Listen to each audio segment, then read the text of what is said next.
این برنامه صحبت با بلوگره. سلام علیکم با همه تماشابینان و پادپیسچیکان کانال عبدالله و کانال اعلان تجه و سبب بلوگر شدن ما یک همکورسام شدن و یک دو همسینفم و یکمی کانالی که با من خیلی یاردم کرد و حاضرم یاردم میکنم. این کانال عجیب تیوی هست. حاضرم نه مرا و نه ترایی بلکه همه را دستگیر میکنم. همه بلوگروی که نو بلوگر میشن همین برادر یاردم میکنه شما.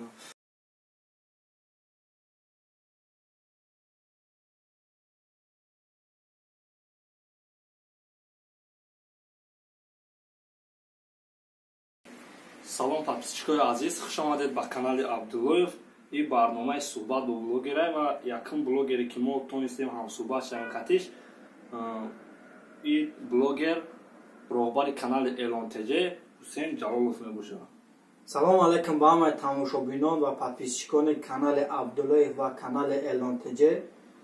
مرحمت خیر برنامه ما رو تا آخرش تماشا کنید.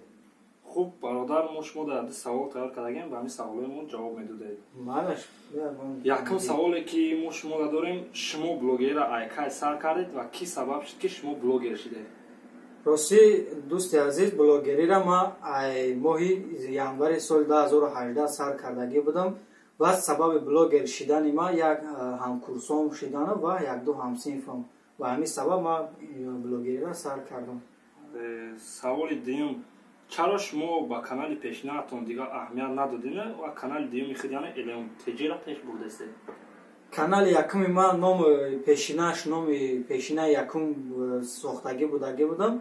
نام کانال تاجیکستان وطن عزیز من بود و پسان نامش رو حسین تیوی کردم و از همین سبب مانتیزاسیای کانال قبول نکردم و باز نامش رو عوض کردم تیویم کردم و علیش هم کرده باشم که هرچند کوشش کردم مانتیزاسیا را گیرون نکردن و از همین خاطر این کانال اعلان تجه من کوشیدم مانتیزاسیا را روی کردم. در مدت کوتاه قبولش کردم و این کانال نو پیش برده استم و حالی هم پیش میبرم ان شاء الله. یعنی که سبب مانتیزاسیا شد که دیگه او کانال نرفته است. بله. سوال دیگری ما این بود که دارید که اولین ویدیویی که در یوتیوب پارت کی بود و خود ویدیو درباره چی بود؟ ویدیو اولین من درباره ولوگ کردن بود. در کانال اولین من تاجیکستان وطن عزیز من بود نامش و در همین کانال یکمین ولوگ سینمات کردگی بودم. ایدام خدمون بود. دام خدمون تقریبا 2.5 مینوت همون قدر با نوار گرفتم. روز 25 январ سال 2018 کانال من ساختم. اولین ویدیو ما در همون کانال تاجیکستان وطن عزیز من پارت کردم. و چقدر که میدونین هر یک بلوگر باید وقتی که بلوگر سر میکنه یا بلوگر دیگه دستگیری میکنه، یعنی آدمی که کانالی که подписчикош زیاده دستگیری میکنه. و سوال ما همینه که ای بلوگرای توجیک یکم جدا شما خون کی را شناخته و کدام بلوگرو وقتی که شما نو بلوگر را سر کردید شما دا یاردم کردن؟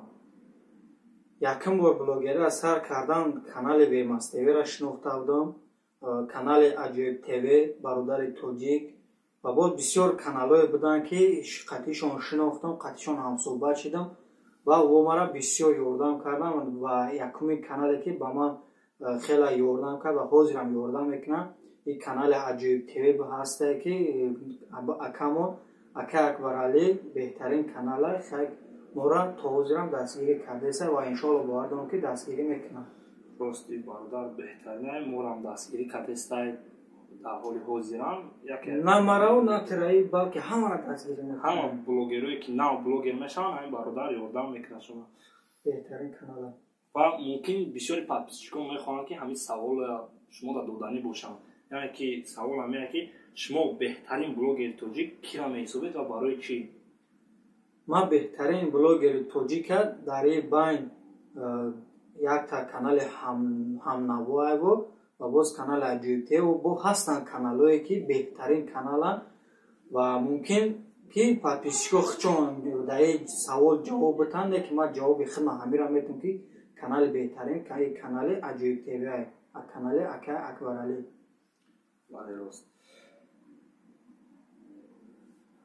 بسیار آدم وقتی که بلوگر سر کردنی میشوند یعنی که میخوان که ای نو سر کنن بلوگر همین فکر همین سوال در سرشون بسیار تون میخوره که همین بلوگر شدن آسان باشه یا که دشوار. шумо худ тақрибан ки 10,000 подписчик доред. Шумо дар ин бора чӣ гуфтанем? ма дар ин бора гуфтанем ки блогерӣ аввале ки сар мекунӣ то 50 подписчик 100 подписчик ҷамъ кардана дар назарат беҳад қин метавад. вақте ки подписчикот 800-500 ҳазор таки зиёд шид, ҳамун раҳи блогерӣ раҳат рост мешавад. ба ҳамун раҳ ки рост шидӣ, дигар дар назарат кори блогерӣ қин наметавад. беҳад осон, беҳад янамуд риштаи бори осон метавад ки дигар ҳамхел блогерида давом додан мегирӣ. янамуд завқ дар дилит пайдо мешавад ки дигар бас намекунӣ блогерида. Яъне ки ҳар кор саршавишда душворӣ дорад. Душворӣ дорад, бале. Аввал душворӣ дорад, пасон осонӣ. ва имрӯзо ҳастанд блогерое ки яъне меҳнатҳои дигар одаморо мегиранд дар канали худшон мекунанд. яъне як одам меҳнат мекунад, як блогер видео мекунад, ки ӯ одамо мегиранд, ҳамонро дар канали худшон мепартоянд. шумо дар бораи ҳамон одамо чӣ гуфтанӣ доред?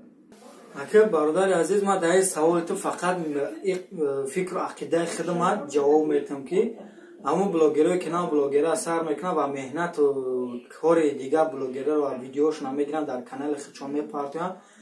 ба ин блогеро гуфтанем ки нав каналтонро мекушоед ва пеш аз видеои дигар каса дар каналтон партофтан бояд аввал автори ҳамон канал иҷозат бигирем ки оё мумкин аст ки видеои шуморо дар канали худ гирам партом ё ки напартом. вақте ки нагирифта мепартоем 2 та жалба мепартоем, меҳнати кардагии худтон удалид мешавад, каналтон удалид мекунад. ва барои ҳамин хотир видеоро гирифтан дар канал партофтан бояд меҳнат кунед. шумо вақте ки як бор меҳнат карди видео гирифти дар канали худ партофти, як аз дигар бигира видеота партоя, баъд мефаҳмед ки видео гирифтан дар канали худ партофтан чӣ будаева ва дигар видеоро гирифтан дар канали худ монда ва дигар чӣ буда ҳамаша баъд мефаҳмед. хубош пеш аз видеоро гирифтан партофтан бояд аввал иҷозат бигирем. то ҷое ки мо медонем шумо студенте, яъне ки донишҷӯ ҳастем. ҳамин студентӣ ё ки ҳамин блогерӣ шумо дар дарсотон ягон халал намерасонад? не, халал намерасонад. кори блогерӣ ман, кори ютуби манро бо дигар вақта ман интихоб кардагиму кору дарси худро ба дигар вақт, яъне ҳар як кор меҳнати худро вақту муайяни худро вақту соати худро муайян кардагим ва дар ҳамон вақту соат кишид ман кори худма иҷро мекунам. яъне ки бояд тибқи нақша пеш равад. тибқи нақшаи худ. дар ҳоли ҳозир ба кадом блогерои тоҷик ҳамкорӣ доред?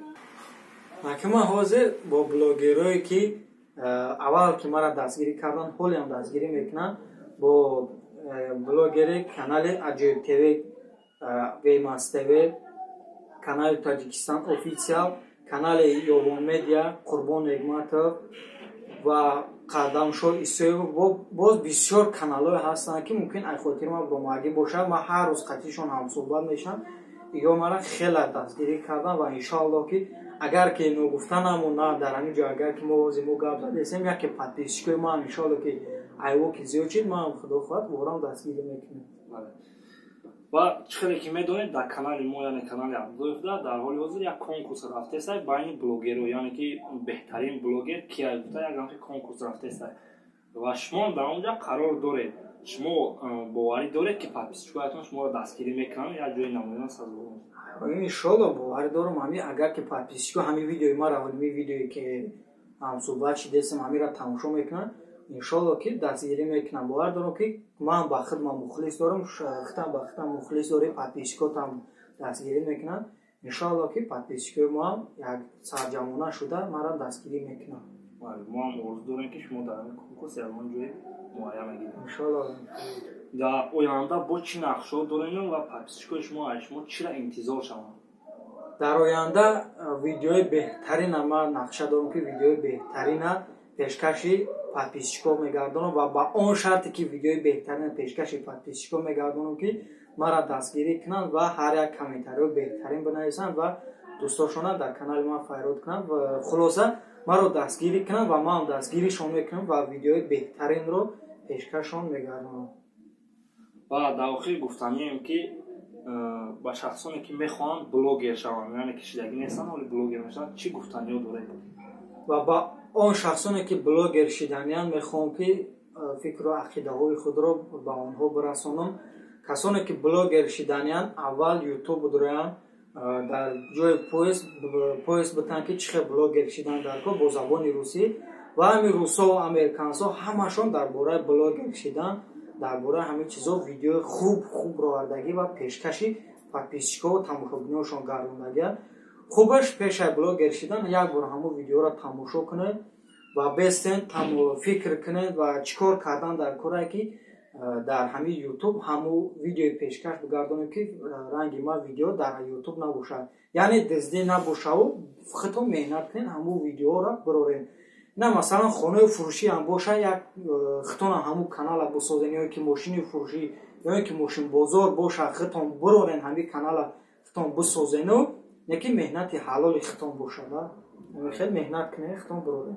ва ибн саволои мо ки мо ба роҳбари гурӯҳи эълон таҷид додем ва ҷавобҳои беҳтарина гирифтем ва ба ҳамин видеои имрӯзаро ба хотима мерасонем. иншоалло мо ба кати дигар блогерон ҳамсӯҳбат мешавем ва мебинем ки фикри ақидаҳои ва дар бораи ҳамин саволот чиаст. хуб дар охир агар ягон гуфтари подписчикҳо дар тамошобинода дошта бошем. бохир ба ҳамаи подписчикҳо ва ҳамаи тамошобино сарбаланд хоҳонам дар ҷое ки бошанд ҳамеша худо нигаҳбоншон бошад ва охир дар гуфтанем ки канали бародармона абдуллаев ва канали мара эълон теҷера ҳамон қадар дастгирӣ кунем ки мо ҳамон қадар видеои беҳтарин пешкаши шумо бигардонем. хуб то видеои оянда дар паноҳи худо бошед. ҳоли мо ҳамеа ки блогерои тоҷик якум шида кира шумо худтон шинохтед ва савол набуд аввал бояд иҷозат бигирам ваъде ки аввал ки иҷозат ки нагирифтан дар канали